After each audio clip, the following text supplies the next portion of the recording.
Good morning, good afternoon, and good evening, everyone. I'm very excited and privileged today to be interviewing one of the industry's most inspiring telecom executives, Keri Gilder, CEO of Colt. Keri, welcome to the hot seat. Thank you very much for having me. I'm excited. I've interviewed you on a numerous occasions. You've been on some of my panels, so you're an expert victim now. Yeah, if that's what you want to call it, yes. So, Kerry, to get us started, I would think that the last 5 to 6 months have been a very exciting ride for you and for all of us, but for you most particularly.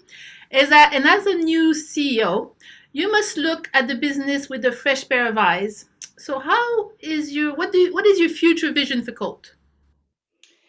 It's interesting because I think COVID has given us the opportunity in some ways to look at everything with a fresh pair of eyes.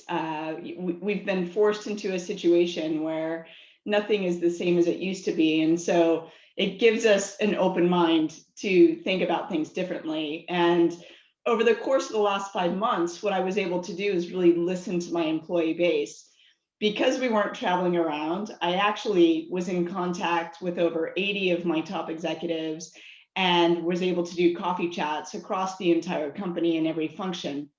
And through this listening, what I was able to learn is that Colt is about making connections. And that's at the base of everything we do, whether it's fiber connectivity from the 900 data centers that we have or the enterprise buildings that we have, making the connections into the ecosystem that we have through API and software defined networking technology, or making the connections like we're doing today with human beings that need to be at the heart of the digital transformation that most companies actually are accelerating now that we're in the pandemic. So I would say that our strategy here at Colt is to absolutely make the connections that matter with the ecosystem, with our fiber connectivity across the globe, and with the future technologies that are at the forefront of the industry in regard to software-defined networking. Okay. So you've mentioned quite a lot of very interesting and important things, and I agree with them. So I truly believe that for this to happen, okay, the operators have to rethink the way they do business, reimagine their business completely, really, almost from start to finish. So that's a mammoth task. So what do you think they should start with? They can't do everything at once. Do you think should be their priority as a start? I think you have to start with what you're good at, and then you have to focus on that and then build upon it. But I think what we can't do as we move forward is go into areas that we just don't have any skills around. I think software is one of those elements. I don't think it's easy for a lot of companies to get into, and I think that there is a limited skills base that's out there. We're fortunate at Colt that for the last 5 or 6 years, it's been at the forefront of our innovation. So we were one of the first companies to really start driving SDN and on demand, and we've won a ton of awards because of that, which is fantastic. But now it's about bringing that to scale. And bringing that to scale is going to require focus, and it's going to require looking at our workforce in a completely different way. Okay. So you touched on connectivity already. The core business of Colt is connectivity. How do you think the connectivity business should be reimagined, if at all? I think over the next probably decade, fiber is still going to be a critical factor in the infrastructure, in the communications infrastructure around the globe. I mean, 5G is coming in for sure, and that will help. You have low Earth orbit satellites coming into play as well in order to help and drive some of the rural parts of the world that don't have the opportunity to have either fiber or copper connectivity. So I think that foundation is still going to be there, but I think what we're going to see, and we are already seeing, is that there are a lot of companies in different countries that are now building out to millions of homes, millions of businesses, and we have to figure out that as an ecosystem, how do we work together? Because what we don't want to do is overbuild the fiber infrastructure around the world. So what that means is that we need to work together in order to build this unified platform across the world, and then bring the value in our service domain that we're really good at, and go and drive that over this ubiquitous fiber infrastructure. Okay. And I think on top of that, because of the new normal, or I call it the new normals or the new realities, I don't think there would be one new normal. I think it will be a multitude of new normals. This incessant volatility, unpredictability that we will have to get used to.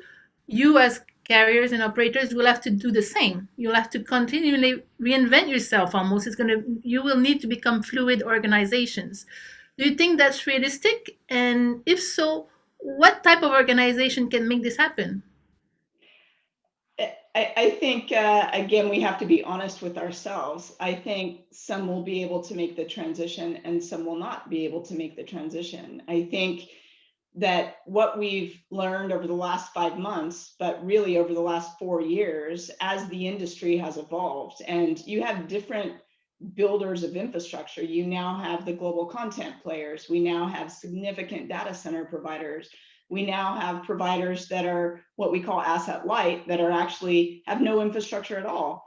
And we all have to find a way to work in this ecosystem and enable mutual value between each other's companies. And I think that that's going to evolve, that's going to change over time. And what we have to be really good at is change management, because we will fail. And when we fail, we'll have to pick ourselves up very quickly and figure out how to refocus and move on. And I think that's going to be a critical part of the success of companies as we move forward, is that element of failing fast, but having innovation at the forefront of that, to ensure that we're at least trying new ways of connecting and transforming the industry. And I think I would add on top of that the people. I think all of this without the right people in your organization will never happen. And I know for you, your people are very important. Your team is everything to you. I know we've talked about it quite a few on many occasions. So for all of us out there wanting to reimagine ourselves, because really we're the basis of all of this transformation in our industry, what should we aim to become? What type of characteristics, expertise, what type of mindset should we foster? I think I look at it in two ways. One, I look at it as a leader in the organization, and what we will have to become, if we're not already, is empathetic leaders. We have to understand that there is a human on the other side, whether it be our customer or employee, and that we need to start looking at their specific needs. And that actually includes mental health and well-being. And I think that's a critical factor, because prior to the pandemic, it wasn't highly addressed.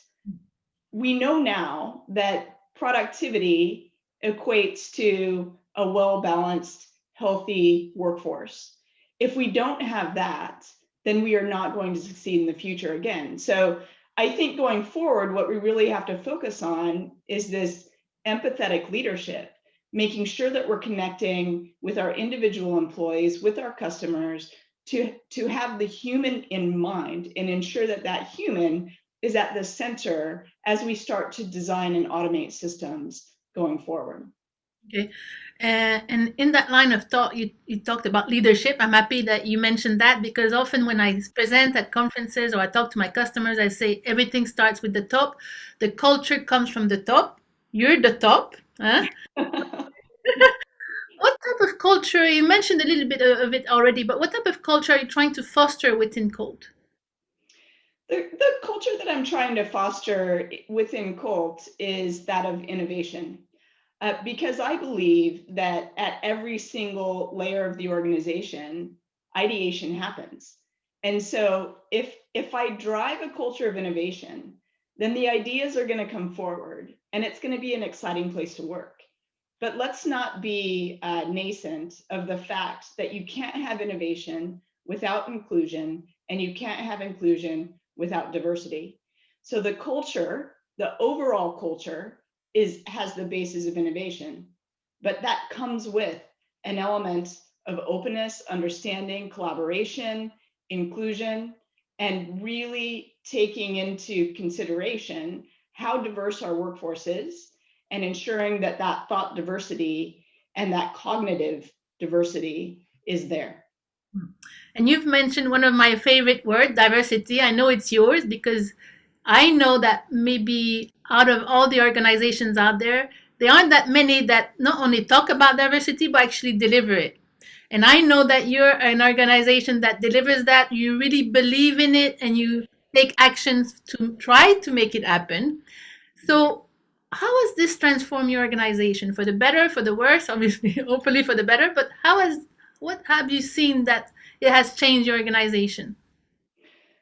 Well, I think how it changes the organization is it makes you think differently. It does make you, sometimes it takes longer, that's the negative, because you do have different ideas that are coming to the forefront. So that 15-minute meeting may now take an hour because you have all these ideas coming in and you have to consider them and you really have to listen and pay attention and then you collectively make a decision as to how to move forward. The positive is, even though it takes longer sometimes to make the decisions, they end up being the right decisions, and those decisions hold true. So you don't have this element of what I call water cooler talk in the background, where when you leave the meeting, everybody goes, well, that was a great decision, but I don't believe in it.